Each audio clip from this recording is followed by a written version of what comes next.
जय भवानी रोडवरील गवळीवाडा परिसरात शनिवारी सकाळच्या सुमारास 3 अल्पवयीन मुलांवर धारदार शस्त्राने हल्ला झाल्याची धक्कादायक घटना घडली। या घटनेने परिसरात मोठी खळबळ उडाली असून नागरिकांमध्ये भीतीचे वातावरण निर्माण झाले आहे। मिळालेल्या प्राथमिक माहितीनुसार तिघे अल्पवयीन मुले दुचाकीवरून कामानिमित्त जात असताना 2 ते 3 दुचाकींवरून आलेल्या काही जणांनी त्यांच्या दुचाकीला जोरदार धडक दिली। धडकेमुळे तिघेही रस्त्यावर पडताच संबंधित टोळक्याने त्यांच्यावर हल्ला केल्याचं सांगण्यात येत आहे। या हल्ल्यात एका अल्पवयीन मुलाच्या डोक्यावर, पाठीवर आणि कमरेच्या भागावर धारदार शस्त्राने वार झाल्याची प्राथमिक माहिती आहे। आरडाओरड झाल्यानंतर परिसरातील दुकानदारांनी प्रसंगावधान राखत मध्यस्थी केली, त्यामुळे पुढे अनर्थ टळला।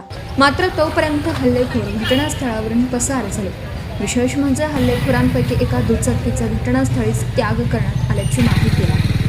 स्थानिक नागरिकांच्या मदतीने जखमी मुलांना तातडीने जवळच्या खासगी रुग्णालयात उपचारासाठी दाखल करण्यात आले। घटनेची माहिती मिळताच उपनगर पोलिसांनी घटनास्थळी धाव घेतली आहे। फॉरेन्सिक पथकाला पाचारण करून घटनास्थळाचा पंचनामा करण्यात आला आहे। हल्ल्यामागील नेमके कारण आणि हल्लेखोरांची ओळख अद्याप स्पष्ट झालेली नसून उपनगर पोलिसांकडून सीसीटीव्ही फुटेज तसेच इतर उपलब्ध माहितीच्या आधारे तपास सुरू आहे।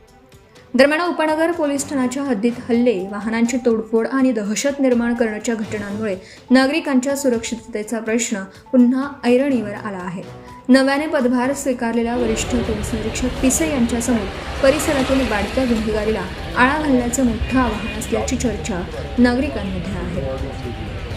अल्पवयीन मुलांवर झालेल्या या हल्ल्यामुळे जय भवानी रोड परिसरातील कायदा सुव्यवस्थेचा प्रश्न पुन्हा एकदा चर्चेत आला असून पोलिसांकडून हल्लेखोरांवर तातडीने कारवाईची अपेक्षा व्यक्त होत आहे। Subscribe now and press the bell icon. Never miss an update.